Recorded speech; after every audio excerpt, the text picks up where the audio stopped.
शांति शांति शांति। चार सदा पृथ्वी देव 141वां प्रश्न श्लोक चलेगा। तो यहाँ पर कहा कि व्यक्तियों को, किसको, जो मनुष्य हैं उनको जो अर्थ का उपार्जन करते हैं उसमें भारी दुख होता है।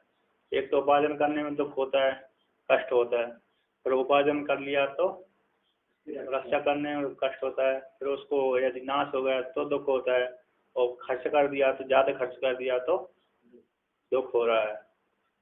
तो सभी जगह दुख ही दुख है। नहीं, उपार्जन तो खर्चा करने के लिए करते हैं। नहीं, उपार्जन खर्चा करने के लिए करते हैं, तो ज़्यादा कर दिया तो हमको बचा कर रखने हैं। संपत्ति क्यों रख कमाते हैं व्यक्ति, खूब बचे, खर्चा करने के लिए थोड़ी कमाते हैं। वो भोग करने के लिए सामान भोग करते हैं। जैसे हमने लाख रुपए लिया है, लाख रुपये थोड़ी खर्च कर देंगे, बैंक बैलेंस बना रहे भविष्य के लिए। तो व्यक्ति भविष्य की चिंता करता है, नहीं वर्तमान की थोड़ी चिंता करता है। वर्तमान की चिंता करे तो इकट्ठा धन कमाए ना। ऐसे बंदर आदि हैं वो वर्तमान की चिंता करते हैं, भविष्य की चिंता वो नहीं करते। भविष्य की चिंता न करने के कारण उनको भविष्य में वो वर्तमान का योजना प्रयोग करते हैं। खा लेते हैं, पेट भरा जाता है, फिर वो आगे के लिए नहीं रखते ना। तो उसी प्रकार व्यक्ति यदि वर्तमान की चिंता करे, भविष्य की चिंता न करे तो वो कमाएगा ही नहीं। किंतु मनुष्य क्या करते हैं, भविष्य की चिंता करते हैं, भविष्य में क्या होगा। यदि हम अभी खर्च कर देंगे तो भविष्य में क्या परिणाम प्राप्त होगा, कैसे कहाँ से आएगा धन। तो चिंता करके धन का उपार्जन करते हैं और जोड़ कर रखते हैं। ऐसा न करके जितना उपार्जन करे फिर दान कर दे। हाँ, तो दान करते तो बहुत अच्छा है, लेकिन दान कहाँ करता है, भविष्य के लिए जमा कर, भविष्य के लिए जमा करके ही रखेगा। दान भी करेगा तो 1000 रुपये कमाया तो 1 रुपये दान कर देगा। हाँ, 1000 रुपये जो कमाता है वो 1 रुपये दान करता है। वो जो लाख रुपये कमा लेता है वो 100 रुपये दान कर पाता है मुश्किल से। बहुत कम। ऐसे करोड़पति अरबपति नहीं है, वो कहाँ दान करते हैं, खर्चा कर देंगे अपने लिए। शराब है, नशा है, उसमें खुद खर्च कर देंगे। लेकिन यहाँ किसी को दान करना है तो वहाँ ऐसे मंदिर में जाते हैं बड़े बड़े लोग, क्या चढ़ाते हैं, 1 रुपये चढ़ा दिए, 10 रुपये चढ़ा दिए, बस चढ़ाते नहीं चढ़ाते। तो ऐसा है, तो मतलब बहुत कम से निकलता है दान के लिए, धन बहुत ही कम निकलता है। तो इसलिए उपार्जन करने में दुख होता है, उपार्जन इकट्ठा करने। फिर उपार्जन कर लिया तो रक्षण करने के लिए, भविष्य के लिए चिंता रखता है।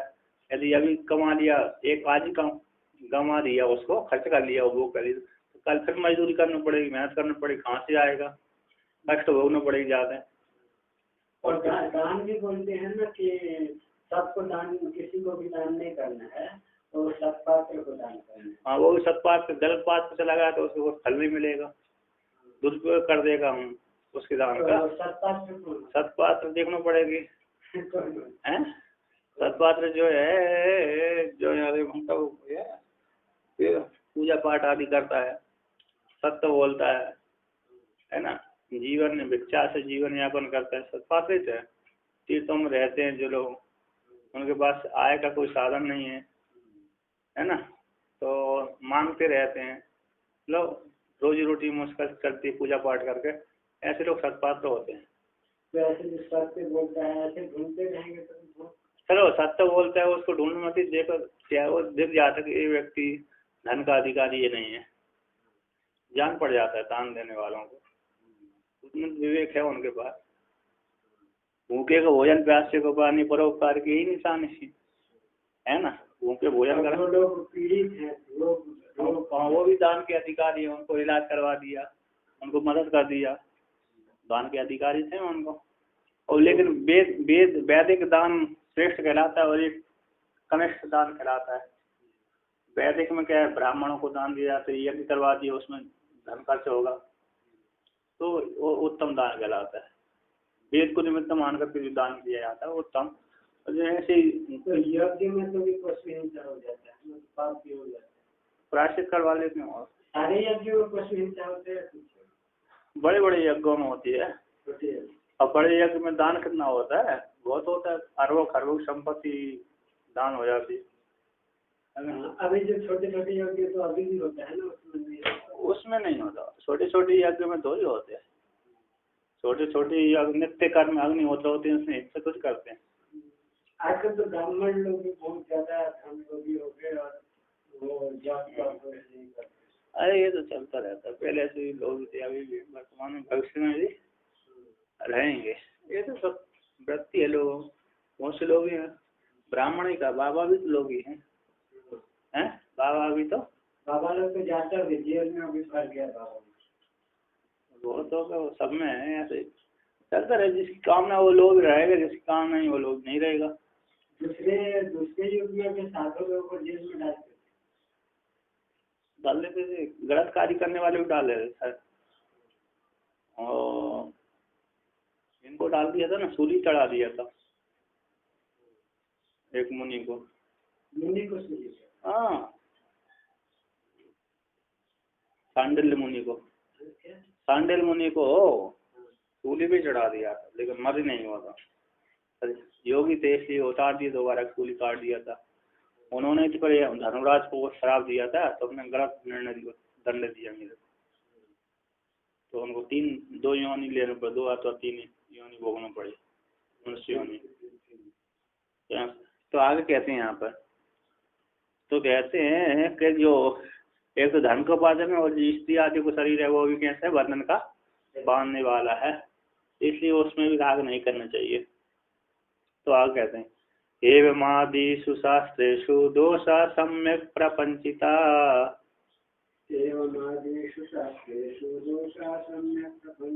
विमृश्यन्नानीशं तानि कथं दुःखेषु मज्जति। कहते हैं एवं इस प्रकार से आदि शास्त्रों में, इस प्रकार से बहुत से शास्त्रों में ना, आदि एवं आदि शास्त्रों में दोष सम्यक रूप से विस्तार पूर्वक दिखलाए गए हैं। तो इस प्रकार से दोष को जानता हुआ, कैसे अनिशम निरंतर दोष का चिंतन, उन शास्त्रों में दोष का प्रतिपादन किया, उन विषयों में दोष देखता हुआ, धर्म में दोष देखता हुआ, जगत में दोष देखता हुआ, स्त्री पुत्र आदि में भी दोष देखता हुआ, ऐसे इस पर विचार करता हुआ, दोषों का विचार करता हुआ, तानी उन दोषों को जानता है, दोषों का विचार करते हुआ, फिर उन दोषों में कैसे व्यक्ति रमण करेगा। जिसने उस दोष में, उस वस्तु में दोष देख लिया, जिस वस्तु में हमको दोष दिख गया, उसमें हम कैसे उसका उपभोग करेंगे।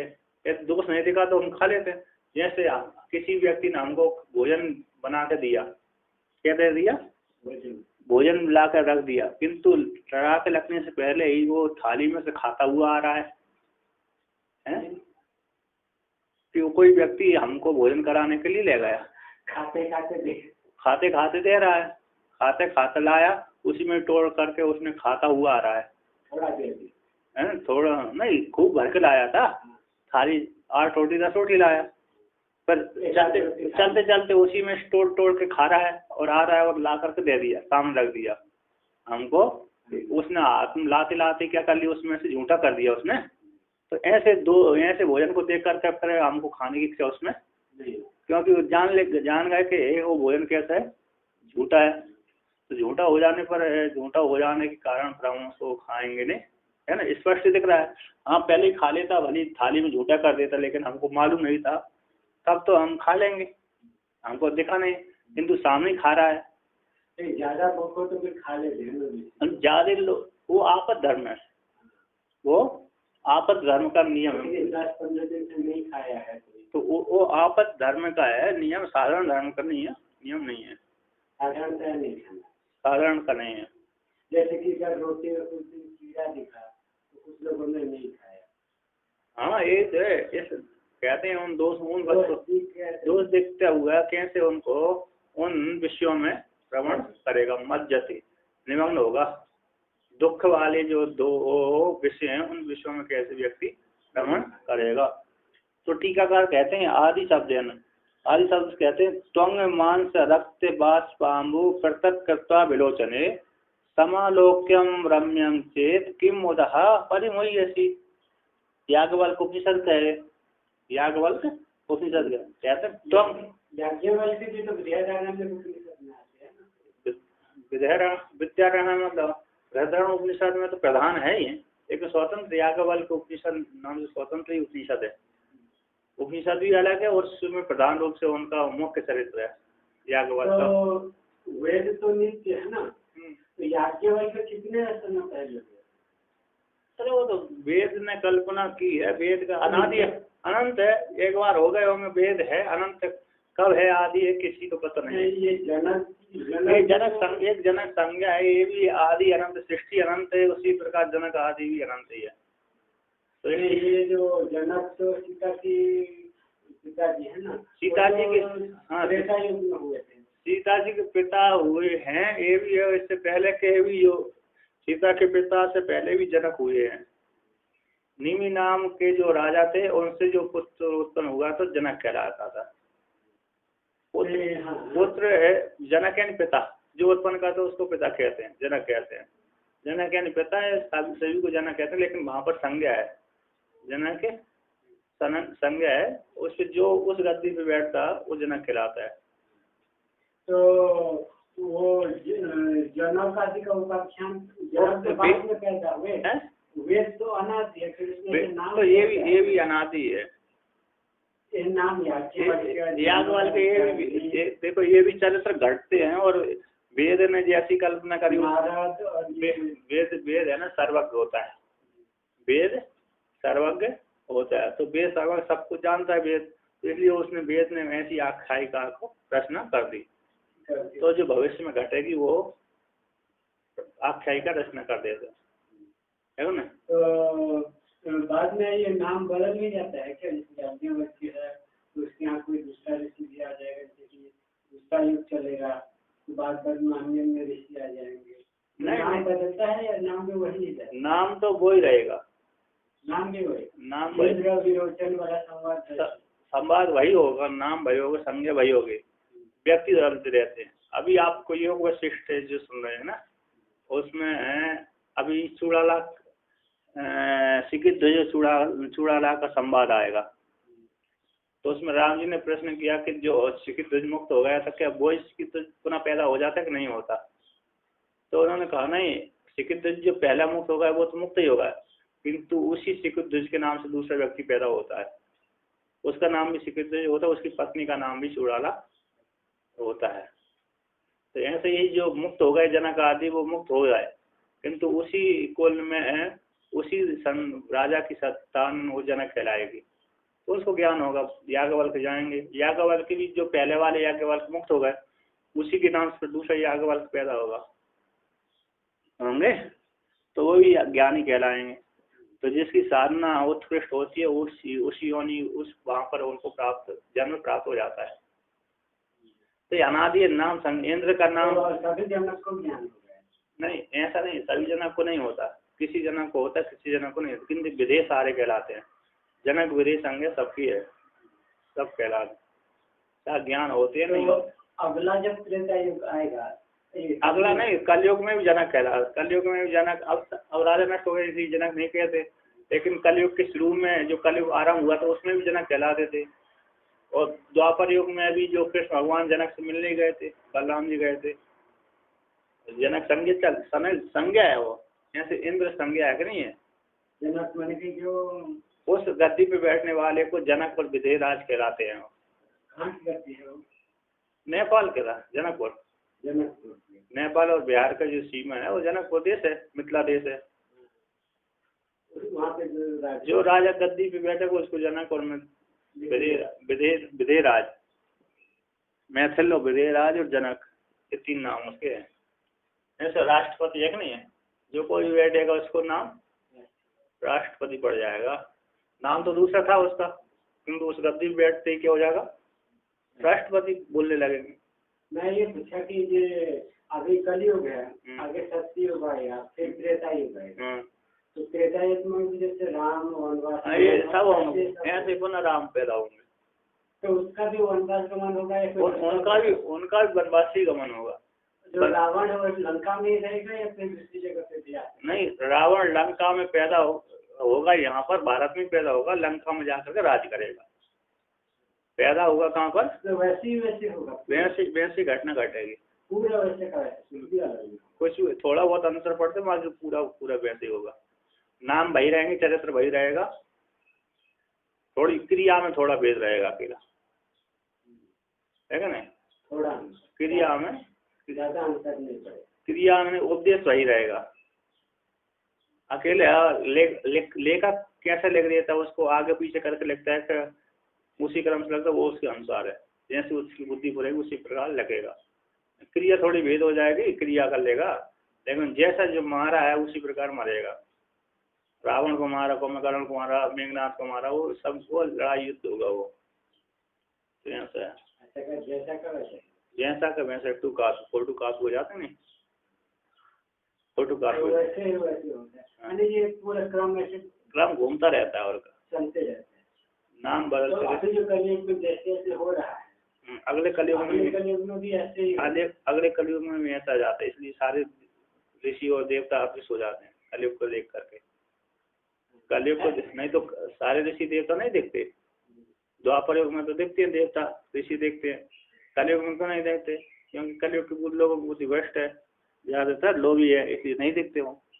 तो ऋषि मुनि तो सारे यही है क्या नहीं? देखते नहीं, सत्योग का आएगा वैसे ऋषि मुनि खूब घूमने लगेंगे प्रत्यक्ष।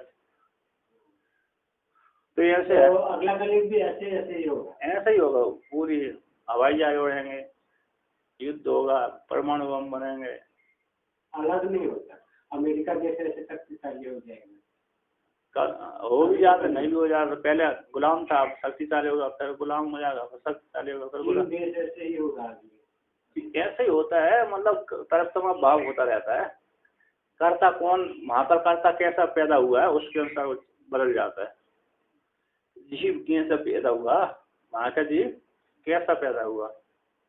कोई अच्छा धर्मात्मा पैदा हो गया तो उसने बदल दिया, कोई खराब व्यक्ति हो नष्ट कर दिया, दोनों प्रकार से।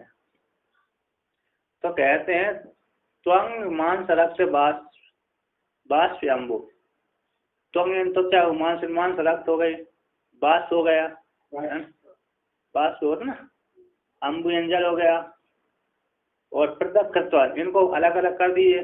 बास से वायु कर दो ना, त्वचा को अलग कर दीजिए, मांस को अलग कर दीजिए, रक्त को अलग कर दीजिए, बास से वायु को अलग कर दीजिए, अम्बु जल को अलग कर दीजिए। पृथक करता, पृथक करके विलोचन करने पर समालोक्य उसको देख करके रम्यम चेत मुदह परिमुयसी, उसको देख करके कौन व्यक्ति उसमें मोहित होगा, है ना? उसको देख करके क्या उसमें मोहित होकर के रमण करेगा? मोहित होकर के उसमें रमण आशा नहीं करेगा। और देखे कि ये घटना का बात हो गया, हमने क्या कर दिया, एक व्यक्ति का शरीर लाए, स्त्री का शरीर लाए या तो पुरुष का लाए, स्त्री का शरीर ले आए, तो उसको बीच में क्या कर दिया, काट कूट दिया, उसका मांस अलग कर दी, हड्डी अलग कर दी, रक्त अलग कर दी, वायु अलग, जल अलग हो गया, उसका रस ना मतलब तरल पदार्थ रस रक्त हो गए। जब निकल गया तो क्या हो गया, तो उसके शरीर को देखकर तो घृणा ही हो जाएगी, विवश हो जाएगा, देखते ही विवश हो जाएगा, विवश लगने लगेगा। उसको कह दें जल्दी इसको हटा दो, नहीं जला दो, क्या कर दो। जिस शरीर से प्राण निकल जाते हैं उस प्राण निकलने वाले मुर्दा को कोई घर में नहीं रखना चाहता है, नहीं तो रख लेते लोग, आप नहीं रख सकते, कहते यदि ये रहेगा तो क्या भरोसा, क्या करते, क्या हो जाए, हैं? स्वयं भी डरने लगते हैं, जबकि इतने दिनों तक उसके साथ रहे, प्रेम किया उससे, फिर भी उसको मुर्दा को देख करके प्राण निकलती है, उसमें क्या हो जाती है, उसको बेहोश से ढल हो जाता है, गंध तो 2-4 दिन के बाद आएगी, लेकिन उसी समय से जब प्राण निकल गए उसी के आधे घंटा 2 घंटे बाद उससे भय लगने लगता है। क्यों कैसे? अरे वो विवश चेहरा हो जाता है, उसका विकार आ जाता है उसमें, इसलिए डरने लगते उसमें। तो कौन व्यक्ति रमण करेगा मुदा परिमुयसी, तो व्यक्ति उसको देख करके कैसे करे, ऐसे रक्त को, ऐसे व्यक्ति को देख, चरित्र को देख करके, है ना, रम शरीर कोई उसमें रमण करेगा, रम देखेगा उसको। लेकिन ना क्या हुआ था एक बार, हाँ एक पेपर में आया था, किसी को ना दफना दिए थे, तो बदमाशों ने उसको खोद लिया, उसके शरीर को निकाल लिया, तो उनको डर नहीं लगा। और वो तांत्रिक है, तांत्रिक लोग जिसका डर नहीं है, सभी के ऊपर थोड़ी आ गई है। अरे सभी को ये डर नहीं लगता कि किसी का हृदय मजबूत है, वो तो पुरुष है, देख मर गया, इसको प्राण नहीं है कुछ, लेकिन हर कोई तो ऐसा नहीं होता है। बाकी लोग डर जाते हैं, जो नहीं डरते वो नहीं डर पाते।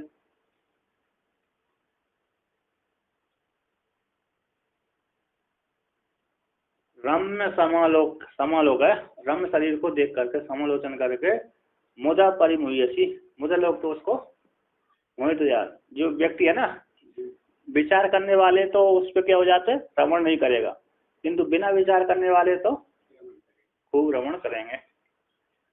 तो ये कहते हैं आगे, ये विषय दोष दर्शन सत्य भोग इच्छा अभावे युक्ति सहित सदृष्टान्तम।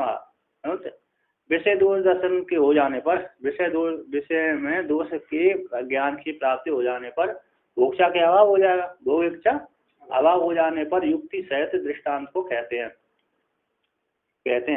सुदया पीड्यमानोऽपि न विषम ह्यक्तुमिच्छति, मिष्टान्नध्वस्ततृणजानन् न मूढसे तज्जिघत्सति।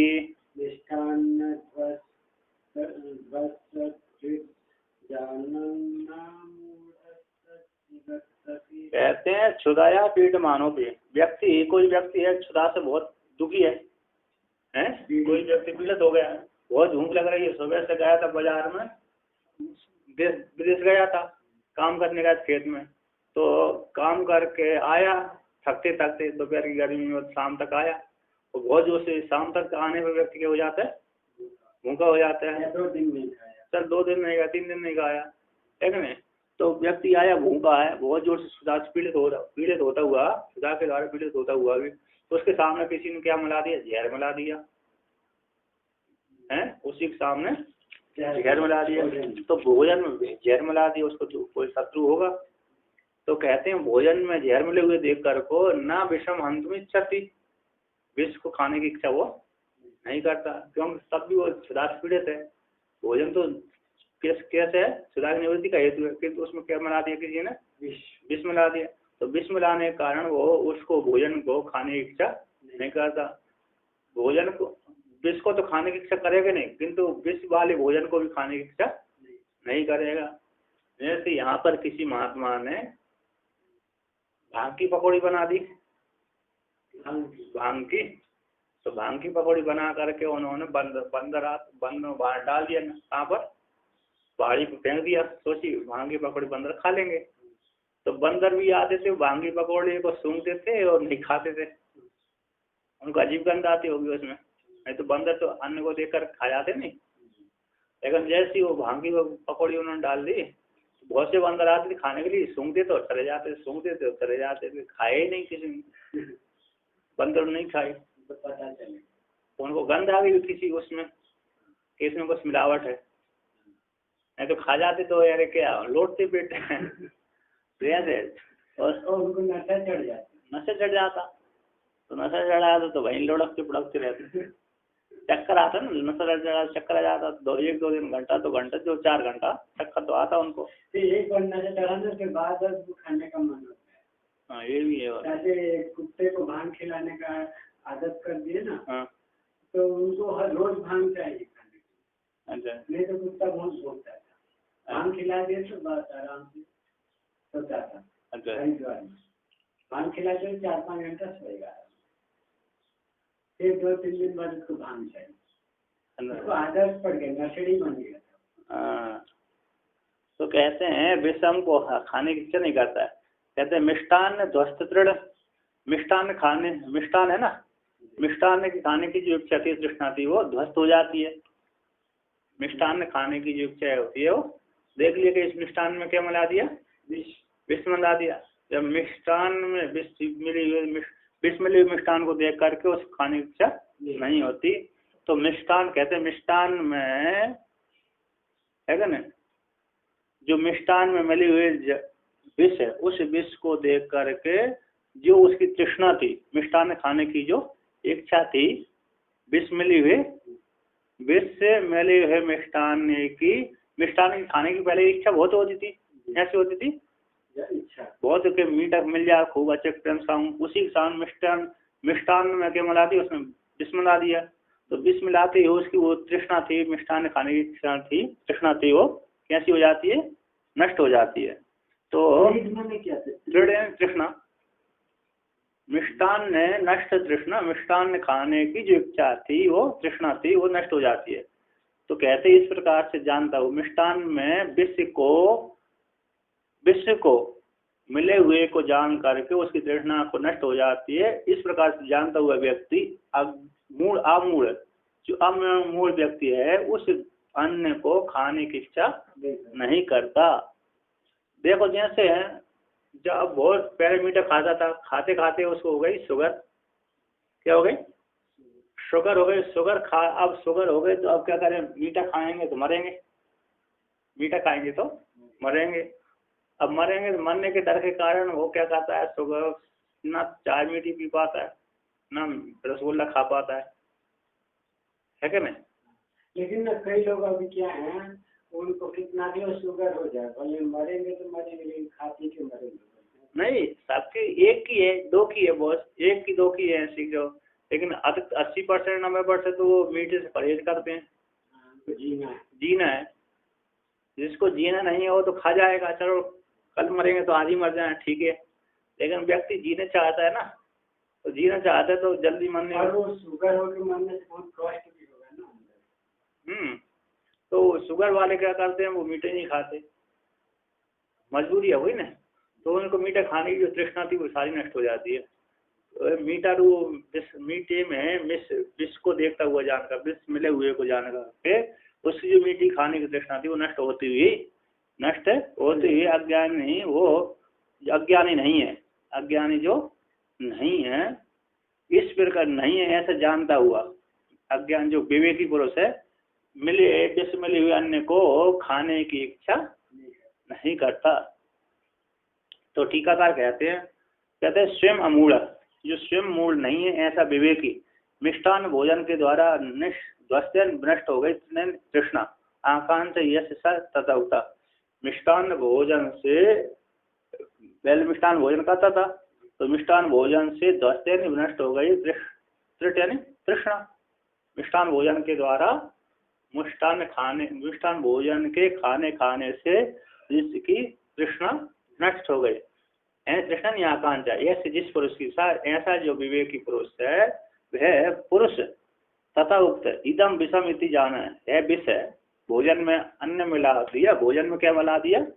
भोजन में मिला दिया विष। तो विष मिला दिया तो विष वाले भोजन को कह दिया यह विष है। शुगर वाले को कह दिया तुम्हारे लिए विष है, वाली विष नहीं मिलाए होंगे, किंतु शुगर वाले के मीठा तो विष के समान ही है। तो कह दिया ऐसा विवेक जानता हूँ कि इस अन्न में विष है, तो इदम विष में इति एवं से जानता हुआ कह लियो विष ले लो, विष खा लो, ये विष खा लो। इस प्रकार से जो विष कहकर के बोला कि विष खा लो, इस प्रकार से वो विष मिले विष को देख करके विष को जानता हुआ उस विष को खाने की इच्छा वो, यह शुगर वाला मीठा खाने की इच्छा नहीं करता। उसी प्रकार व्यक्ति को मालूम पड़ेगा इस मिष्टान्न में अथवा भोजन में विष मिला हुआ है, तो उसको खाने की इच्छा नहीं करता। न आत्मिच्छति, वो खाने की इच्छा नहीं करता। जिसको खाने की, जिसको आत्महत्या करना है वही खाए। हाँ, जिसको आत्महत्या कर लिया वो करने की इच्छा है, जिसको मरना है उसको तो खा जाएगा, ठीक है ना। इनको भी सरल मार्ग ढूंढेगा, जिस खा के मरने से मृष्टम कृतम संस्कार में अन्न मोदरम तेन द्वान से भूख। यहाँ पर एक है अत्तम बांधति वाहनम गणपति राघुम सुधारता पणे, ठीक है ना। अत्तम बांधति वाहनम गणपति राघुम सुधारता पति, अत्तम बांधति वाहनम गणपते राघुम सुधारता पणे तम च क्रौंच पते सिकी च गिरजा सिंहोपि नागाननम हंसो वांछति पद्मिनीं कुसुमितां गर्दास्ति हंसो नहीं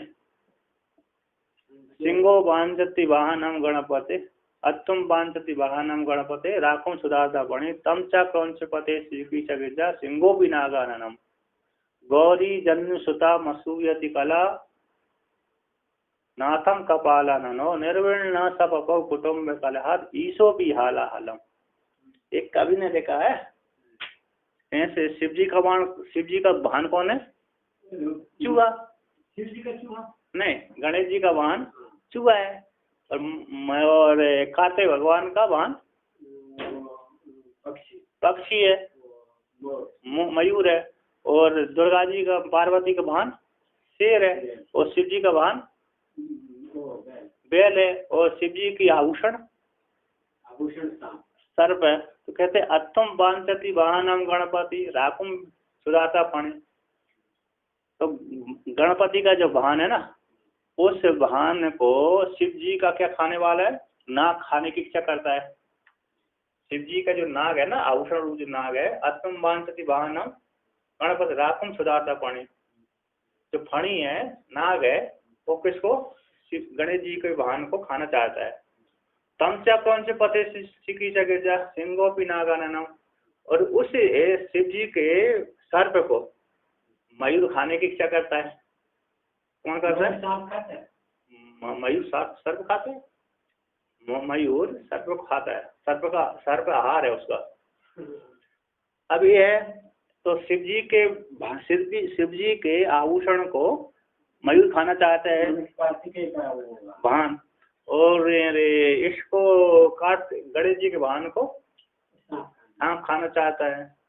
तो वाहन हो गए। अब गिरजा का एक शेर है, गिरजा का क्या है? शेर है।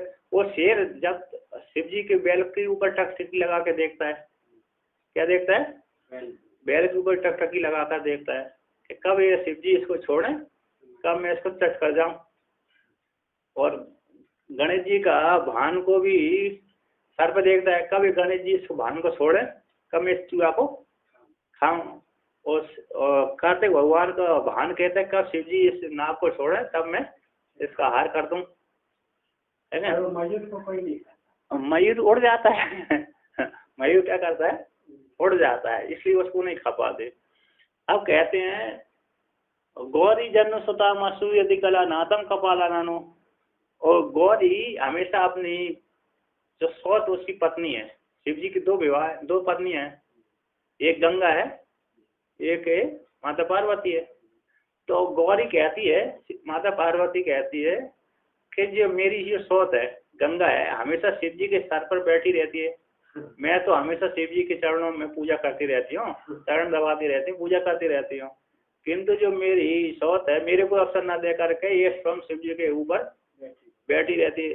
शिव जी ने इसको इतना सम्मान दे दिया कि अपने सर पर भी बिठा लिया, और मैं तो जबकि सेवा करते करते थक जाती हूँ, हाथ पैर दबाते चरण दबाते हुए क्या करती हूँ, थक जाती हूँ। और ये तो कुछ भी नहीं करती, और शिव जी के सीधे सर पर जा करके बैठ गई, मेरे कोई अवसर नहीं देती।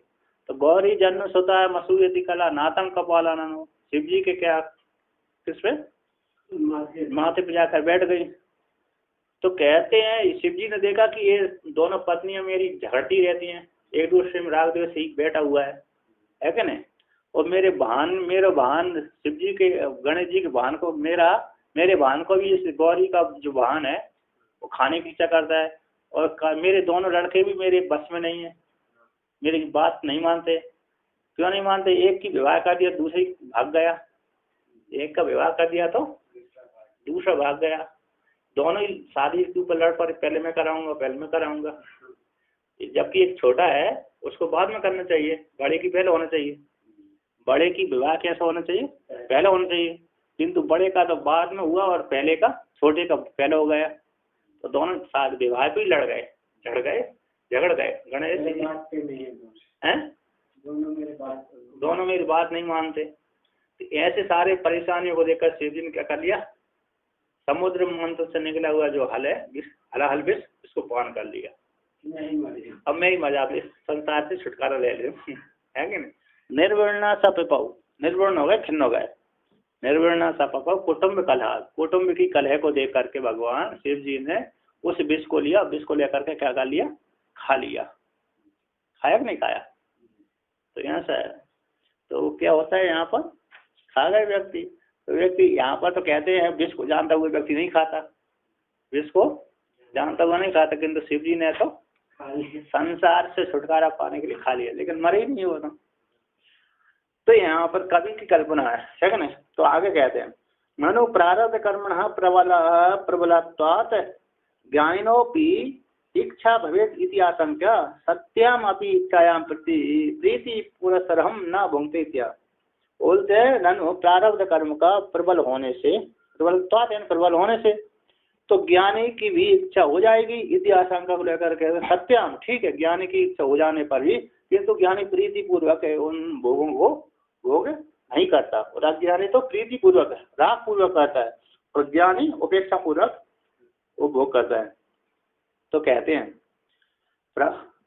प्रारब्ध कर्म प्राबल्यात् भोगे स्वेच्छा भवेद् यदि, प्रारब्ध कर्म प्राबल्यात् भोगे स्वेच्छा भवेद् यदि क्लिश्यन्नेव तदा पेशा भुंक्ते विष्टि गृहीतवत्, क्लिश्यन्नेव तदा पेशा भुंक्ते विष्टि गृहीतवत्। कहते हैं प्रारब्ध कर्म के प्रबल होने से, प्रारब्ध कर्म कैसे बहुत प्रबल होते हैं, प्रबल होने से भोगों में इच्छा यदि हो जाए, यदि भोगों में इच्छा हो जाए तो ज्ञानी को हो जाए, क्योंकि प्रारब्ध कर्म कैसे तो अधिक बल वाले होते हैं, बहुत प्रबल होते हैं, तो ज्ञानी की भी इच्छा हो जाएगी भोगों में, तो ठीक है हो जाती है, किंतु क्लेशन एव तदा अपि ऐसा भुंगते है, जो ज्ञानी है ना क्लेश पूर्वक उन भोगों को भोगता है, कष्ट पूर्वक, उनको उसमें प्रीति नहीं होती। अज्ञानी को तो वो प्रारब्ध कर्म कैसे होते हैं, रस आता है। ऐसे जैसे जैसे जैसे अज्ञानी को और ज्ञानी को देखो समान है, सुख वाले तो दोनों को ही प्रीति होनी चाहिए, है, सुख वाले तो दोनों को ही प्रीति है, किंतु ज्ञानी सुख में भी केस होता है, ज्ञानी सुख वाले भोगों को भोग करके भी क्या होता है, उसको कष्ट होता है, किंतु अज्ञानी को सुख वाले भोगों से क्या होता है, राग होता है, और अज्ञानी को दुख वाले भोगों को भोगने से बहुत दुख होता है, दुख वाले भोगों को भोगने से भोग होता है, और ज्ञानी को दुख वाले भोगों से दुख नहीं होता, अपने में मानते नहीं है, मानता नहीं, फिर भी उसको तो अनुभव तो होता है, अनुभव होता है, लेकिन वो अपने में आरोपण नहीं करता, उनकी परिहार करने की भी इच्छा नहीं करता, भोग सहज रूप से भोग लेता है। तो लेकिन इसको भी संवेदना तो होती होगी, संवेदना तो होती है, अंतःकरण तो होती है, उनके ऊपर चुभाएंगे तो उनको भी तो दर्द होगा, लेकिन वो अपने में नहीं, आत्मा में नहीं आरोपण करता, किंतु अज्ञानी अपनी आत्मा में आरोपण करता है। जैसे किसी का बहुत जोर से दर्द हो रहा है, तो एक व्यक्ति वो दर्द को क्या करता है, तड़प तड़प करके भोगता है, क्या करता है, तड़प तड़प करके भोगना पड़ती है उसको, और एक व्यक्ति बिना तड़पे भोग लेता है, दोनों को दर्द बराबर हो रहा है। तो दो व्यक्तियों को बिच्छू ने काट लिया, एक ही बिच्छू ने दो व्यक्ति को काट लिया, तो एक व्यक्ति तो सुबह से जब जिस समय से काट उसी समय से इतना रोना धोना चालू कर देते हैं कि सभी को परेशान कर देता है, मैं मर जाऊं तो अच्छा है, और दूसरा व्यक्ति उस काटी हुई बिच्छू सहन करके सहन कर लेता है, सोता मतलब दर्द तो होता है लेकिन वो सहन कर जाता है, वो आता तो वो आपने उजागर नहीं करता, दर्द को अभिव्यक्त नहीं करता, मैं ये ऐसा परेशान हो रहा हूँ, ये हो रहा हूँ, बचाओ बचाओ, हल्ला शोर नहीं मचा पाता, हाँ मेरे को काट दिया, आप मेरे को इलाज करवाएगा धीरे कर, लेकिन वो तड़पेगा, लेकिन सभी को लोगों को अभिव्यक्त नहीं करेगा। जैसे पहला व्यक्ति ने क्या कर दिया, पूरे नगर में ढिंडोरा फेर दिया, मेरे को बिच्छू ने काट दिया, बचाओ बचाओ रक्षा करो, सांप ने काटा तो हार्ट अटैक, और सामने काट दिया तो मर ही जाएगा, है कि नहीं, सांप ने काटा तो मर जाते हैं हाँ बहुत मर जाते हैं, और से उसको डर के कारण मर जाते हैं, कुछ लोग तो नहीं मर पाते, ज्यादातर लोग तो बोलते हैं इतना डर जाते हैं कि हार्ट अटैक होता है फिर मर जाते हैं, हाँ हृदय आघात हो जाता है, फिर मर जाते हैं, तो जहर से जितना नहीं मरते हृदय आघात। हाँ शायद ये मेरे जो लघु पढ़ते ना, इनको काटा था सर्प ने, जो लघु पढ़ते ना मेरे से, इनको काट दिया सर नर्वस नाम से। हाँ परिक्रमा है, बच गए और क्या। तो इलाज करवाया था। जहर फैल गया था? जहर नहीं फैला, पहले इलाज करवा लिया था, चले गए थे। तो कहाँ पैर में काटा? कहीं भी काटा होगा, मालूम नहीं, अब पुरानी बात हो गई। तो जहरीला सांप नहीं हो, क्या मालूम, और हल्का सांप। तो कहते हैं यहाँ पर विष्टि घृतवत है, विष्टि घृतवत का अर्थ करते हैं जैसे जैसे किसी व्यक्ति के शरीर में क्या कर दिया, किसी ने पकड़ लिया, जैसे शरीर के अंदर प्रवेश कर जाता है ना दूसरी आत्मा, तो कैसे तड़प करके वो खाता हुआ भी नहीं खा पाता। विष्टि घृत जैसे ग्रह है पिशाच आदि के द्वारा पकड़े हुए व्यक्ति है ना, कृष्ट कर करके भोगता है। किसी के शरीर में क्या करता है, भूत प्रवेश कर गया, जैसे भूत उतारने आते ना, तो भूत प्रवेश कर गया, तो भूत प्रवेश कर जाने से व्यक्ति को खाने की इच्छा नहीं करते। जैसे बुखार से लग गया ना जिस व्यक्ति को, तो कहते भोजन कर लो, तो बोलो मेरी इच्छा ही नहीं है, करता है तो मुश्किल से करता है, थोड़ा करता है।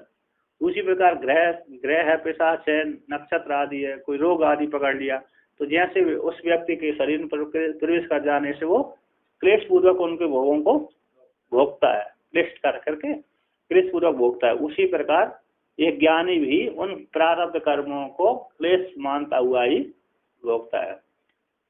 तो आगे कहते हैं कथम एतद अवगतम अवगम्यते इत्याशंका लोक दर्शनादेव, आपने कैसे जान लिए कि ज्ञानी उन प्रारब्ध कर्मों को, बलवत्तर प्रारब्ध कर्मों को क्लेश पूर्वक भोगता है, कैसे जान लिए? तो लोक दर्शना, लोक में देखे जाते हैं, लोक में देखा गया है, इसी से हमने जाना। तो कहते हैं भुंजाना बापी बा अपि बुधः श्रद्धावन्तः कुटुम्बिना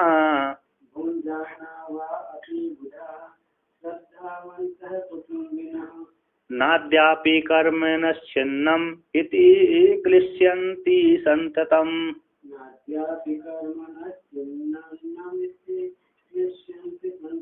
कहते हैं जो ज्ञानी है वो भोग करता हुआ भी है ना, श्रद्धावंता कुटुम्ब, अपने कुटुम्बियों के साथ भोग श्रद्धा पूर्वक वाले कुटुम्बियों के साथ भोग करता हुआ भी भोग करता रहता है। श्रद्धावंता, श्रद्धा वाला, श्रद्धा से युक्त होकर के जो ज्ञानी है कुटुम्बियों के साथ भोग करता हुआ भी है, रमण मतलब भोग करता हुआ रमता है। अपने बच्चे हैं, पत्नी है, माता है, बहन है, भाई है, पिता है, इन सबके साथ क्या करता है, भोग करते हैं, रहता है, विहार करता है। तो कहते हैं भोग करता हुआ भी, कहता है मन में, अपने मन में कहते हैं न अद्यापि करो न छिन्नमिति, मेरे न यानी मेरे अभी तक भी कर्म नष्ट नहीं, न अद्यापि, अद्य वर्तमान काल में अभी मेरे कर्म नष्ट नहीं हुए हैं। कब तक मैं इन भोगों को भोगूंगा, अभी तक मेरे ये कर्म नष्ट क्यों नहीं हुए, कब तक है, और कितने और कर्म से जो मेरे को भोगना पड़ेगी। ऐसे इस प्रकार से वो भोग भोगता है ज्ञानी। खेद करता है, सुख में भी उसको खेद करता है, दुख में तो खेद हर कोई करते हैं, दुख में तो हर व्यक्ति खेद करते हैं, लेकिन सुख में हर कोई, सुख में नहीं करता हर कोई, लेकिन ज्ञानी सुख में भी खेद करता है। कब अभी तक मेरे को कब तक और भोगना पड़ेगी, है ना। जैसे बुखार रोगी व्यक्ति दुख वो कहता है कब तक मेरे को ये बुखार पीछे छोड़ेगा है, कब तक मेरे को भोगना पड़ेगी, इस बुखार के पीछे में कब तक पड़ा रहूं, कब तक मेरे पीछे पड़ा है, अभी तक छूटे ही नहीं, अच्छा ही नहीं हुआ। उसी प्रकार कहता है उन कुटुंबों के साथ भोगता हुआ कहता है न अद्य वर्तमान काल में भी मेरे कर्म नष्ट नहीं हुए। इस प्रकार से निरंतर चिंतन करता हुआ क्लेशों का अनुभव करता है, क्लेश करके उन विषयों में क्लेश को देखता हुआ भोग भोगता है। तो कहते ननु तत्वेताम संसार निमित्तिकस्य तापो अनुपन्न ज्ञान व्यर्थ आपात इति आशंका। पूर्व पक्षी कहते तत्ववेताओं को संसार को निमित्त मान करके जो ताप है उस ताप की उत्पत्ति नहीं होनी चाहिए, उत्पन्न नहीं होता। यदि उत्पन्न होता है तो ज्ञान, उसने जो ब्रह्म ज्ञान किया है उस ज्ञान की व्यर्थता सिद्ध हो जाएगी, है, ज्ञान व्यर्थ की प्राप्ति हो जाएगी। इतिहास बोलते हैं नायं क्लेशोऽत्र संसार तापः किन्तु विरक्ततः। नायं क्लेशोऽत्र संसार तापः किन्तु विरक्ततः। भ्रांति ज्ञान निदानो हि ताप संसारिका स्मृतः। भ्रांति ज्ञान निदानो हि ताप संसारिका स्मृतः। कहते हैं ऐसी बात नहीं है, ज्ञान व्यर्थ नहीं होगा। एक क्लेश अभी तक भोग भोगता है, उत्पन्न नहीं होती, ऐसी बात नहीं है। कहे अयम क्लेश है, जो क्लेश हो न अद्यापि कर्म न छिन्नम, मेरे अभी वर्तमान काल में भी क्या कर्म नष्ट नहीं हुए। ऐसे जो क्लेश मानता हुआ संसार से, संसार का ताप रूप जो क्लेश मानता हुआ मेरे कर्म अभी तक तो नष्ट नहीं हो, जो नहीं हुए, ऐसे जो क्लेश उन दुख सुखों में भी क्लेश मानता हुआ, संतप्त करता हुआ, तो ऐसे जो कहता है जो क्लेश होता है ज्ञानी को है, क्लेश है, जो क्लेश है वह संसार के ताप का हेतु नहीं है, किंतु संसार से विरक्त करने के लिए है। इन कहते वो जो क्लेश होते हैं वे संसार ताप के हेतु नहीं, किंतु विरक्तता, संसार से विरक्त करने में वो हेतु कारण बनते हैं। भ्रांति ज्ञान निदानो, क्योंकि भ्रांति ज्ञान का कर्णक, भ्रांति ज्ञान के कर्णक ही ताप सांसारिक कहलाते हैं। भ्रांति ज्ञान के निदान कर्णक ही जो ताप होते हैं वो सांसारिक ताप स्मृति कहलाते हैं। किंतु जिसमें पश्चाताप किया था वो वहां से, जिस कर्मों को देख करके पश्चाताप किया था वो उस वहां से क्या किया जाता है, विरक्तता के हेतु होते हैं। किंतु जो भ्रांति ज्ञान को करने वाले होते हैं वही संसार के ताप कहलाते हैं। जो भ्रांति को बढ़ाएं, भ्रांति को आत्मा की ओर से हटा करके जगत की ओर ले जाते हैं, वही संसार के ताप के हेतु होते हैं। और जो आत्मा संसार से हटा करके आत्मा की ओर ले जाए वो संसार, वो कैसे ताप के हेतु नहीं होते, सुख के होते। आत्मा की ओर ले जा रहे हैं वो आत्मा परम सुख, आत्मा परम सुख। आत्मा वहां से जगत से हटा दिया तो आत्मा अव्यक्त हो जाएगी, आत्मा की ओर प्राप्ति हो जाएगी।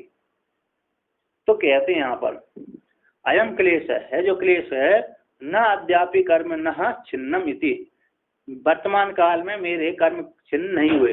इति इस प्रकार से अनुतापात्मक है, इति इस प्रकार अनुतापात्मक जो संसार ताप है वह संसार ताप है, उसको न भक्ति, इसमें ज्ञानी में संसार ताप नहीं हो। किंतु अत्र संसार विरक्तता आसक्ति रहता, किंतु इस प्रकार विचार करता मेरे अभी तक कर्म नष्ट क्यों नहीं हुए, जिससे मैं हमेशा चिंतन करता ही रहूं, है कि नहीं। कहते इस जो उसको अयम जो क्लेश है अद्यापि कर्म मेरे नष्ट नहीं हुए, जो क्लेश है वो क्लेश में संसार में विरक्तता ही, इन क्लेश को जानता हुआ संसार में क्या हो जाती है, उसको विरक्तता आ जाती है। संसार में अत्र संसार में क्या हो जाती है, उसको विरक्तता आसक्ति रहित वाला वो हो जाता है। आप इस प्रकार से जानते हो कि अभी तक मेरे कर्म क्यों नष्ट हुए, मैं जिससे जा करके सीधा आत्मा के चिंतन करता। कब तक भगवान मेरे को छुटकारा, कब भगवान मेरे को इस जगत से छुटकारा देंगे। इस प्रकार से वैराग्य के हेतु वो कर्म होते हैं। कब तक मेरे को इस गृहस्थी में बांधे रहेंगे, कब तक मेरे को इन गृहस्थियों के साथ बीच में पति पत्नी भाई बंधु के बीच में रहना पड़ेगी, जिससे भगवान जल्दी दायित्व मुक्त कर दें, जिससे मैं सीधा भगवान का चिंतन कर सकूं। ऐसे वो लोग आप कहते थे ना, पहले कहते थे भगवान मेरे को दायित्व से मुक्त कर दें तो मैं जल्दी जा करके जंगल, घर छोड़ करके जंगल में जा करके फिर ईश्वर का ही चिंतन करूं। दायित्व रहता तो नहीं कर पाता, किंतु जैसे ही दायित्व समाप्त हो गया तो घर छोड़ करके चला जाता है प्राणी और सीधा आत्मा का चिंतन करता है ईश्वर का।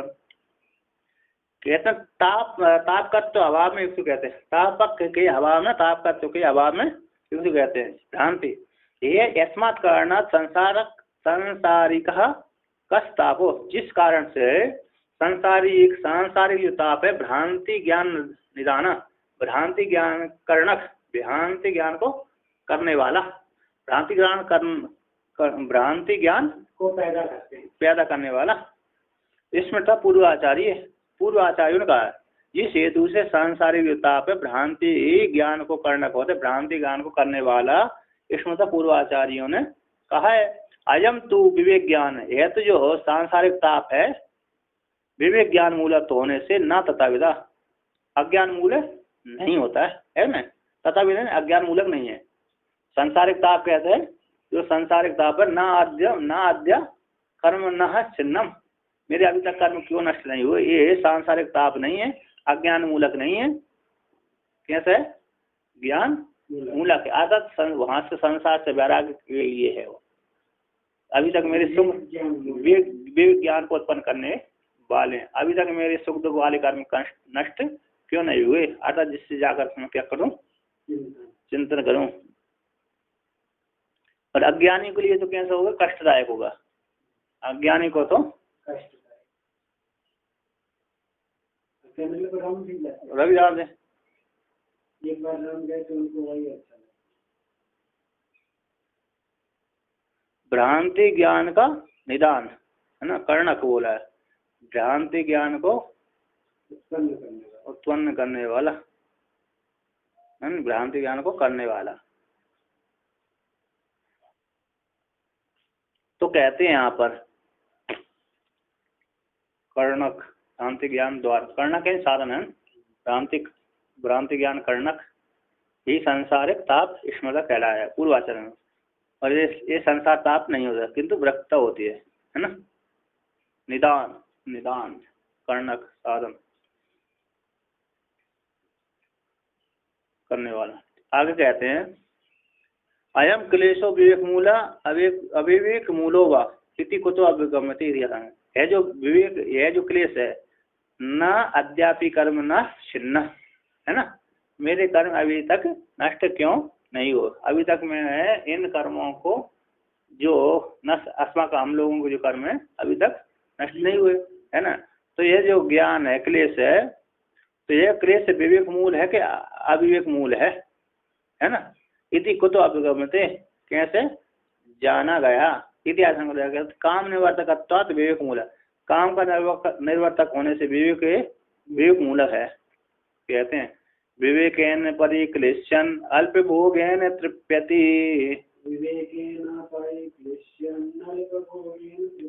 अन्यतानंत भोगेपि नैव तृप्यति कदाचित्।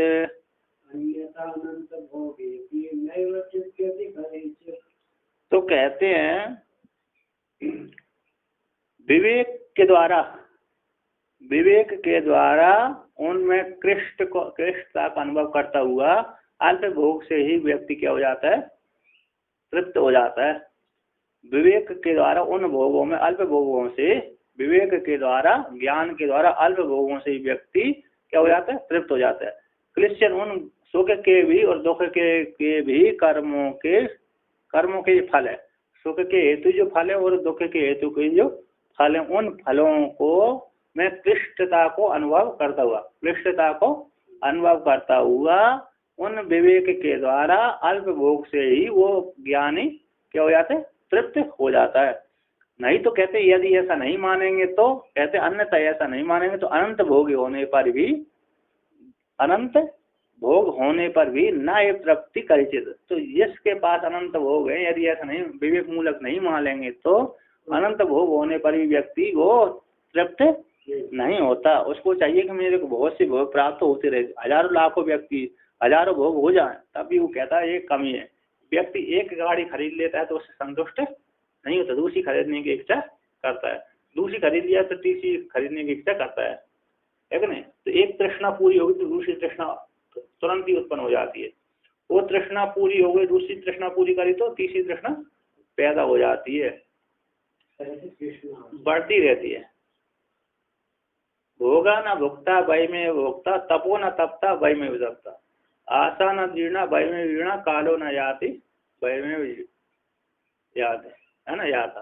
भर्तृहरि हरि कहते हैं भोगा न भोगता, मैंने सोची, हृदय कहते मैंने सोची भोगूं किंतु मैं भोगों तो नहीं भोग पाया, किंतु भोगों ने ही मेरे को भोग लिया। भर्तृहरि विक्रमादित्य के बड़े भाई थे।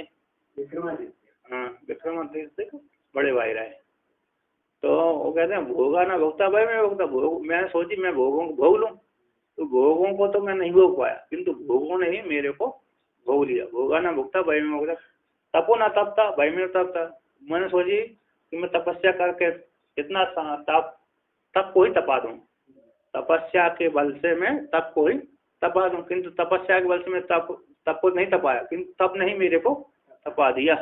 भोगा न भुगता भय में तपो न तपता भय में तपता, आशा न जीर्णा भय में जीर्णा। मैंने सोची मेरी सारी इतने भोगों की सारी आशाएं निवृत्त हो जाए, नष्ट कर दूं।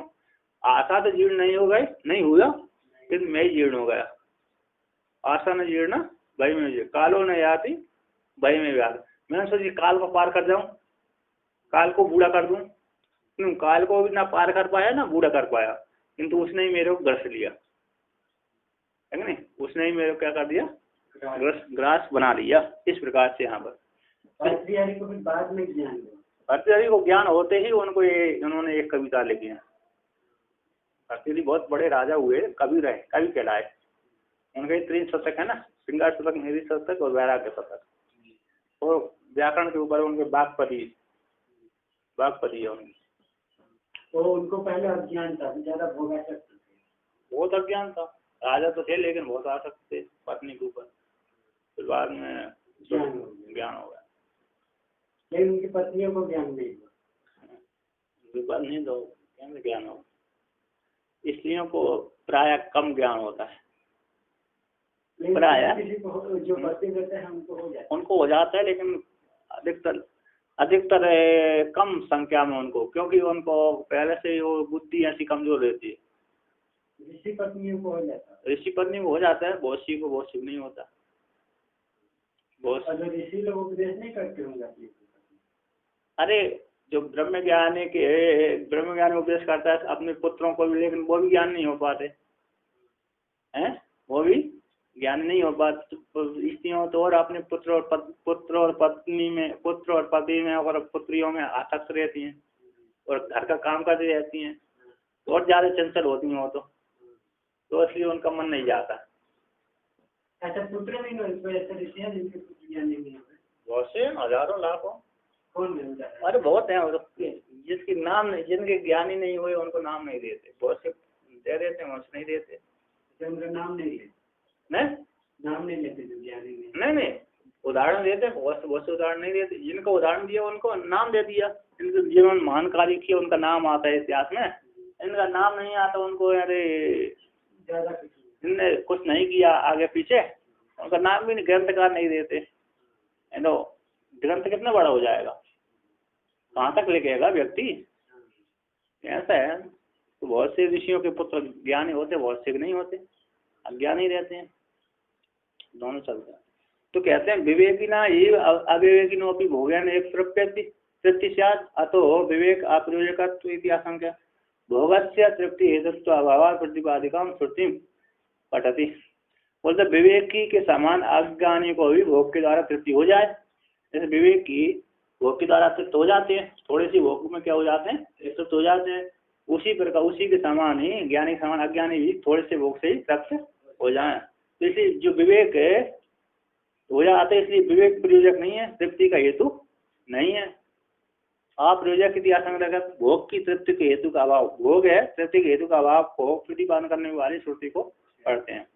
तो कहते हैं न जातु कामः कामानाम् उपभोगेन साम्यति, न जातु कामः कामानाम् उपभोगेन साम्यति, हविषा कृष्ण वर्तमेवा भूया एवा विवर्तते, हविषा कृष्ण वर्तमेवा भूया एवा विवर्तते। तो देखो यहाँ पर क्या है, नीचे की टिप्पणी में जरत काटो आदौ तथैव दृष्टत्वात् इतिहास है पहले नंबर, उस पे पहले पे 336 नंबर पृष्ठ पे। विमता क्लेशो विवेक मूलक, विवाद का विषय वो जो क्लेश है विवेक मूलक है, अज्ञान है, विवेक है ना ज्ञान मूलक है। विमता विवाद के विषय वो जो क्लेश है वो ज्ञान मूलक है। हम हर कोई जानता व्यक्ति अपने अपने कर्मों से ही क्या होता है, सुख दुख को प्राप्त होता है। इसलिए हम अच्छे कर्म करेंगे सुख मिलेगा, अच्छे खराब कर्म करेंगे तो दुख मिलेगा। तो जो क्लेश होते हैं दुख विवेक के हेतु कहलाते हैं। अल्प भोग है तुष्ट नित्वाद, अल्प भोग के द्वारा तुष्ट निष्ठ वाले होने से, व्यतिरेक अविवेक क्लेशवत इति, व्यतिरेक विपरीत व्यतिरेक में कैसे अविवेक क्लेशवत। तो अज्ञानी लोग व्यतिरेक दृष्टांत में अज्ञानी क्लेश के समान, अज्ञानियों के क्लेश के समान व्यतिरेक दृष्टांत, बोलते हैं व्यतिरेक में दृष्टांत के मतलब अज्ञानी लोग थोड़े सी भोग को, दुख वाले भोग को बहुत बड़ा मानते हैं। हम और बहुत से सुख को थोड़ा सा ही मानते हैं। बहुत से सुख को क्या मानते हैं? थोड़ा बहुत भोग से, और सुख को तो बहुत मानते हैं और सुख को बहुत कम मानते हैं। तो ऐसा करते हैं ये ज्ञान दोनों में सम। हाँ, दोनों में सम रहता। थोड़े से बहुत सुख वाले तो बहुत सुख वाले होंगे तो वो कहते बहुत हो गया, अब जा कहाँ तक भोगेंगे। थोड़े से में क्या बहुत मान लेता है। जैसे ज्ञानी को कहते हैं कि दूसरे के दोषों को, जो गुणों को उजागर कर देते हैं। ज्ञानी दूसरे के गुणों, थोड़े से गुण होते हैं उनमें, ज्ञानी क्या करते, दूसरे व्यक्ति ने थोड़ा सा कर्म किया, अच्छा कर्म, उसी को क्या करते बड़ा चढ़ा करके बोल देता है, उसी प्रशंसा कर देता है। और उनके ज्ञानी दूसरे के जो खराब कर्म है उसको छुपा देता है, दबा देता है। ऐसे क्या ज्ञानी में विशेषता है। ज्ञानी क्या करता, दूसरे के गुणों को, अच्छे गुणों को तो उजागर कर देता है, इसमें बहुत वो खराब गुणों को उसको उजागर नहीं करता, दबा देता है। नहीं तो इसकी निंदा होगी लोक में, इसलिए निंदा ना हो इसलिए उसको कम नहीं बतलाता। किंतु अच्छे कर्म को वो क्या कर देता, वो उजागर कर, बड़ा प्रशंसा करके बोले, अरे बहुत अच्छा कर्म करने वाला व्यक्ति है, बहुत कर्म किया, बहुत साथ दिया मेरा।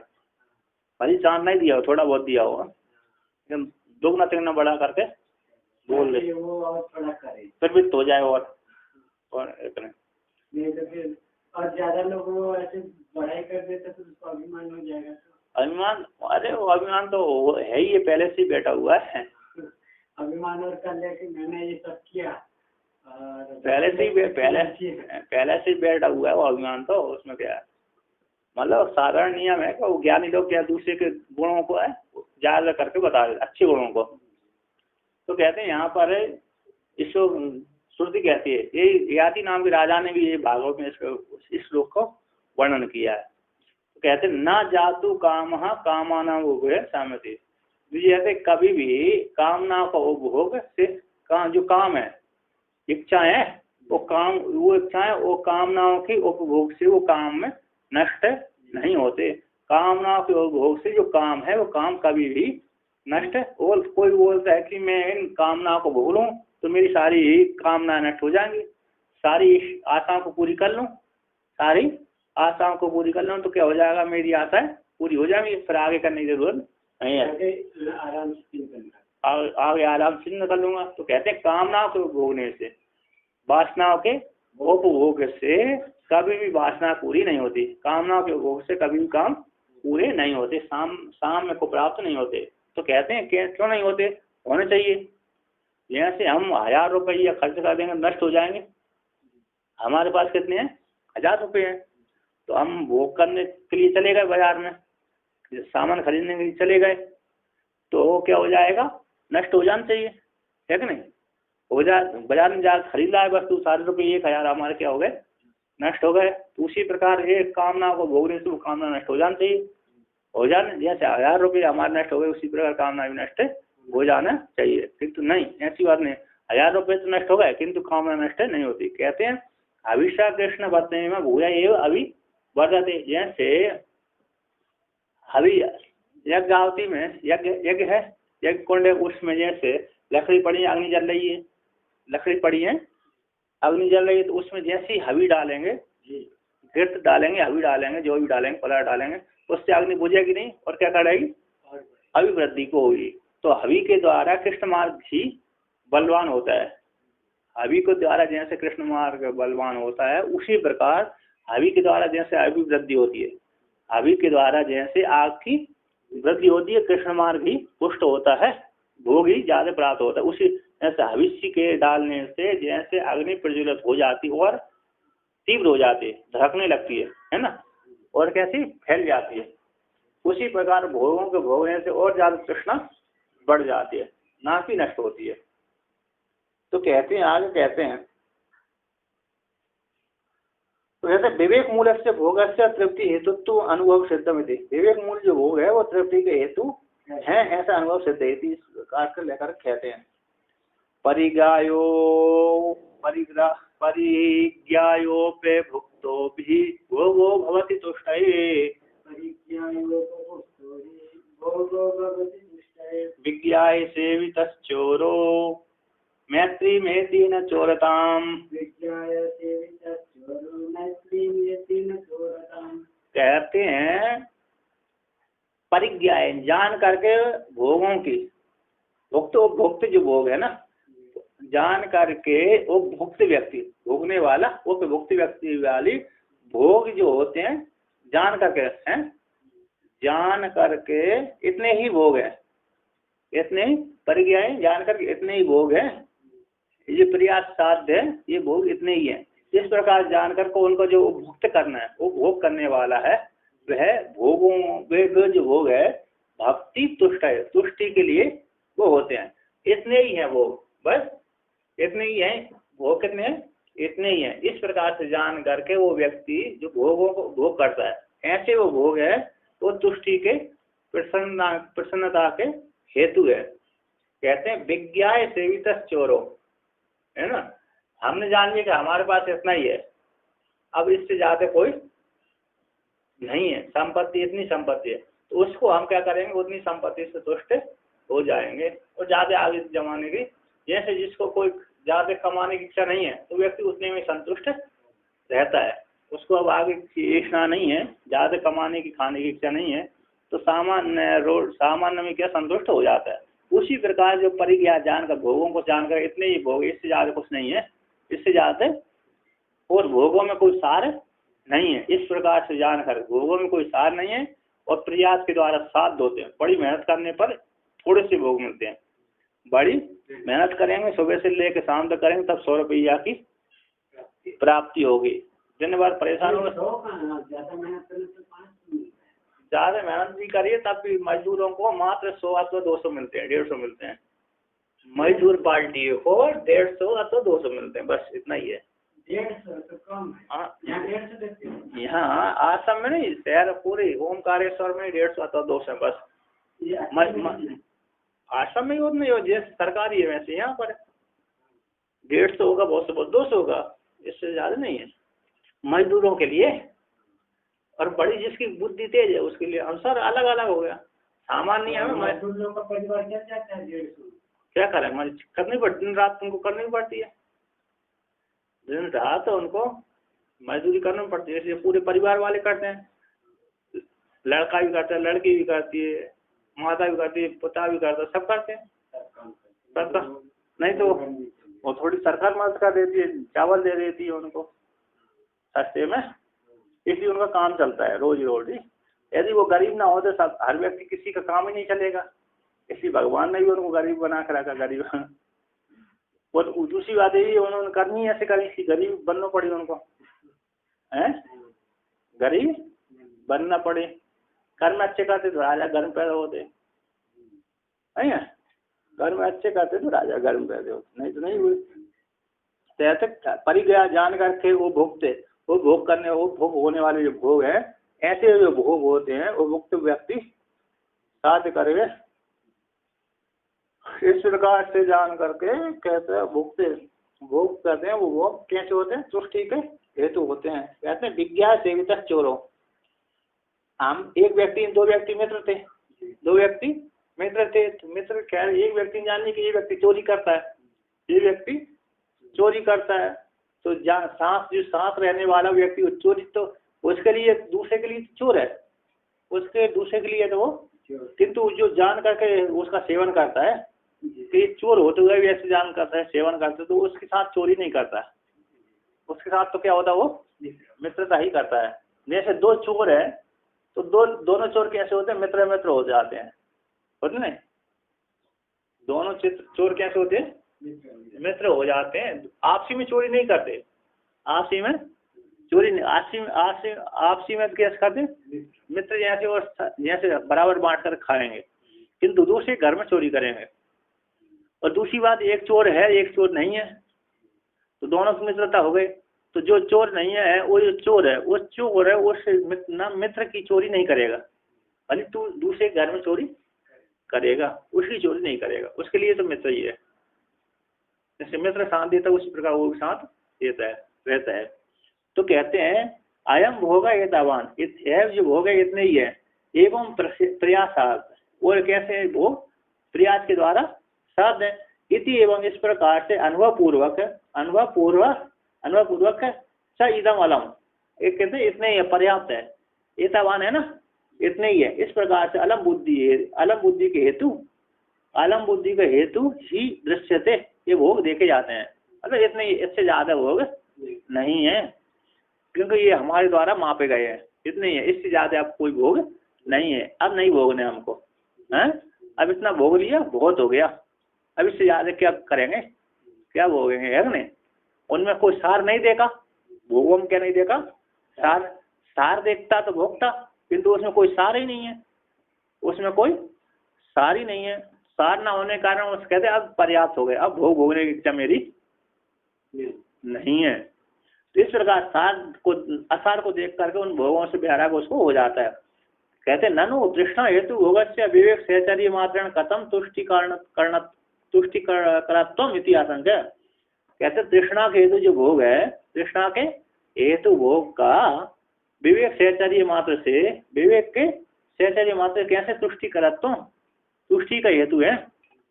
इति आशंका कहते हैं सहचारी विशेष वसाद है, सहचारी के विशेष वश से विपरीत कार्यत्वम लौकिक दृष्टम, सहचार्य के विशेष वश से विपरीत कार्य और कार्यत्व, विपरीत कार्य और करने वाले हैं, विपरीत कार्य करने वाले का लोक में भी देखा गया है। सहचार्य के विशेष वश से विपरीत कार्य करने वाले का लोक में भी देखा गया। तो कहता है अयम चोर है, विद्या सेवित चोर हो, जान करके जो सेवन करने वाला है ना, वो जान करके कि चोर है, फिर भी उसके साथ मित्रता कर लेता, किंतु वो उसके साथ चोरी नहीं करता। कहता है अयम चोर है, यह चोर है व्यक्ति, इस प्रकार से जान करके भी तेर उसके साथ वर्तमान पुरुष का ना चोर भक्ति, वर्तमान साथ रहने वाला व्यक्ति चोर नहीं होता। किंतु मित्रता में थी, उन दोनों की कैसी हो जाती है, मित्रता ही होती है। एक चोरी करता है, एक दूसरा चोरी नहीं करता, किंतु वो दोनों आपसी में एक दूसरे से दोनों की चोरी, एक चोर जो चोर सामने वाले साथ के रहने वाले उसकी भी चोरी करेगा तो झगड़ा हो जाएगा, ठीक है। किंतु उसको उसके साथ रह रहा है तो उसी प्रकार के भोग को भी मानना है नहीं। और दूसरी इसके पश्चात कहते हैं, और उसके यदि वो ले से उस चोर के साथ दे रहा है तो बहुत से व्यक्ति वो उसके ऊपर दोष आरोप भी लगा देते हैं, ये जब चोर के साथ रहा तो ये भी चोर होगा। ऐसे मांडव ऋषि को, वो तो चोर नहीं थे, चोरों ने क्या किया,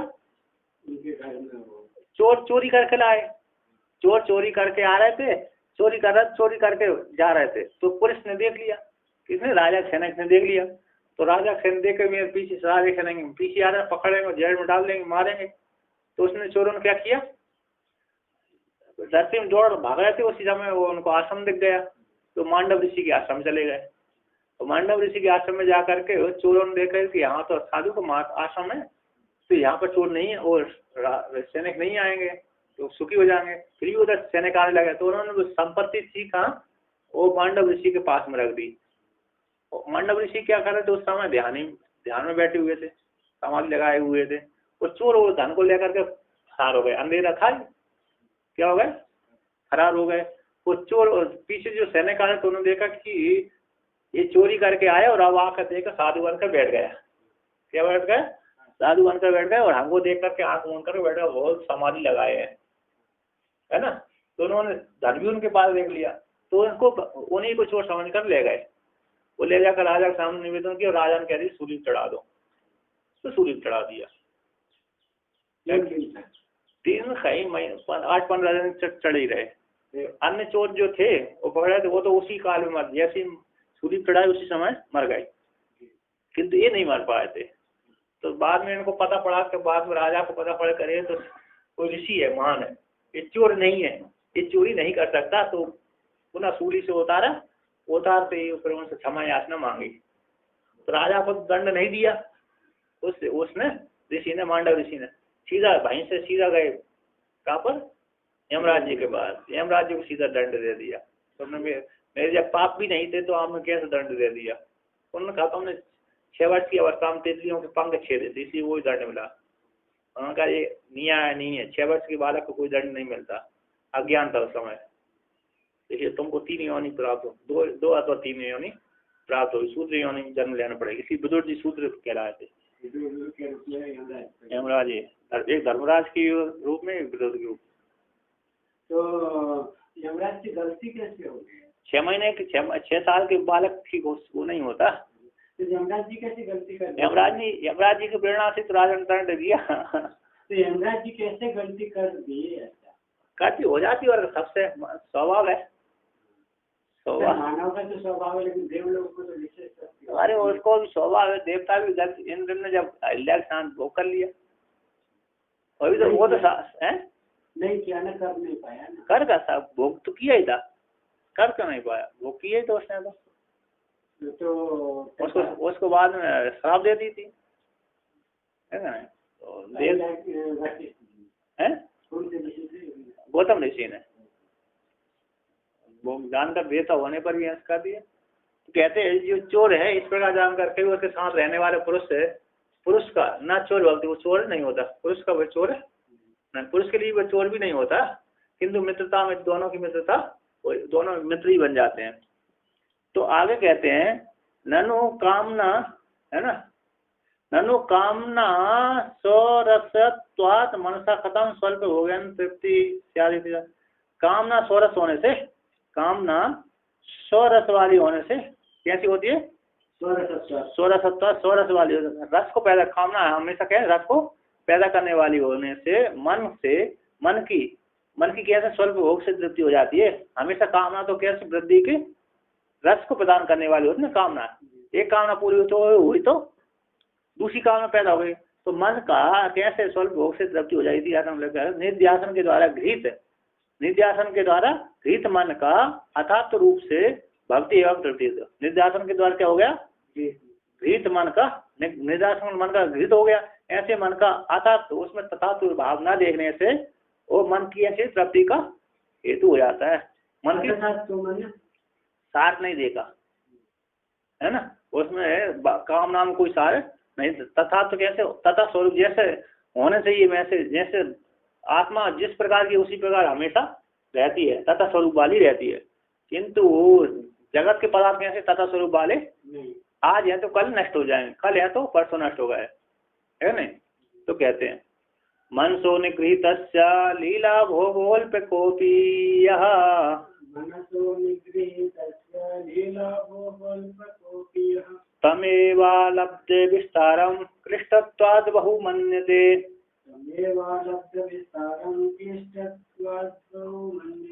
तो कहते हैं निगृहीत मन का, निगृहीत मनसो, निगृहीत मन का लीला भोग के द्वारा अल्प जो जिस पुरुष का, जो पुरुष है अल्प भोग वाला है, अल्प को जानने वाला, लीला भोग, लीला पूर्वक भोग होने वाला, है ना। जैसे राजा अपने पुत्र के साथ लीला पूर्वक भोग भोगता है, उसको भोगने की जरूरत नहीं है। फिर भी बच्चे के लिए क्या हो जाता है, क्या करता है, उसको कभी घोड़ा बन जाता है, कभी पीठ पे बिठा कर दौड़ता है ना, बच्चे के साथ खेलने लगता है।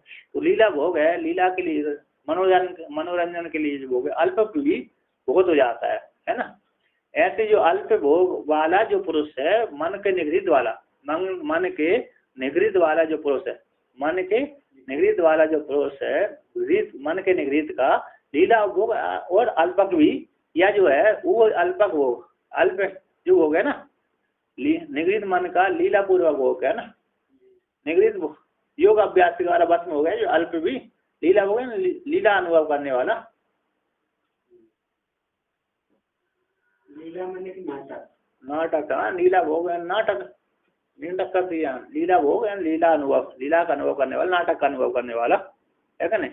ऐसे लीला भोग है, अनुभव का, लीला पूर्वक मनोरंजन, लीला बोलते मनोरंजन का अनुभव करने वाले, मनोरंजन के माते हेतु है। ऐसी अल्पक जो भोग है, अल्प जानता हुआ, अल्पक है ना, अल्प जानता हुआ, अल्पोपी लीला भोग, अल्प होते हुए भी लीला पूर्वक भोगता है, अल्प होते हुए भी अल्पक लीला भोगों को अनुभव करता हुआ जो पुरुष है, तभी उस भोगों को ही अलब्ध विस्तारम, लब्ध विस्तार वाले ना होते हुए उनको थोड़े से भोगों को क्या करते हैं, क्लिष्ट वाले होने से बहुमन्यते, थोड़े से भोग कैसे होते हैं?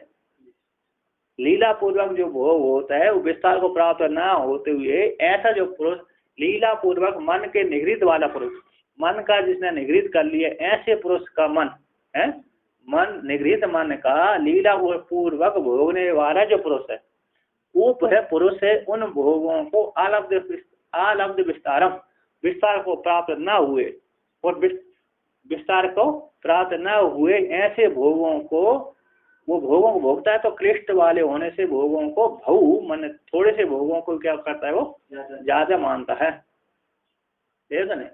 तो टीकाकार कहते हैं तो निगृहित यानी निगृहित मन का, यानी योग अभ्यास के द्वारा बस में किए मन का अल्पोपी जो भोग है, अल्प व थोड़े से ना, ऐसा लीला भोग, लीला के द्वारा भोग है, लीला का अनुभव करता हुआ जो पुरुष है, जो अवस्थित रहता है, जो पुरुष है वह अलब्ध विस्तारम, विस्तार को प्राप्त न हो, अलब्ध विस्तार अप्राप्त बाहुल्यम, प्राप्त नहीं ऐसे बहुलता को प्राप्त नहीं हुए ऐसे बहुल्य, ऐसे बहुल भोग तम उसी भोग को क्लिष्ट वाले होने से, दोष युक्त होने से, क्लिष्टता दोष युक्त होने से बहु मानते है कि नहीं, मतलब कम भोगों को भी ज्यादा मानता है। अधिकत्व कहते बहु मानते अधिक रूप से जानाती, बहुत से लोगों को थोड़े से भोग को भी ज्यादा मानता है। जैसे राजा है ना, राजा अपने बच्चे के साथ, जैसे पिता अपने पुत्र के साथ खेलता है, पिता अपने पुत्र के साथ खेलता है तो कहता है अरे बहुत खेल लिया आपने, बहुत हो गया, चलो थक गए, भले थका ना हो। जैसे सुबह से लेकर शाम तक है अपना पिता किसान खेत में काम करता है, थकता नहीं है, फिर भी बच्चे के साथ उसको मनोरंजन करना है, वो थोड़े आधे घंटा भी किया तो कहता, बच्चे से कहता अरे बहुत हो गया, थक गए आपने, अब रहने दो, बहुत हो गया, थक गया, अब रहने दो, अब बहुत हो गया, थक गया।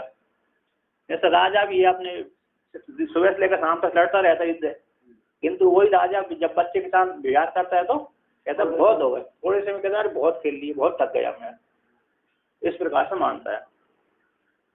ओम पूर्णमदः पूर्णमिदं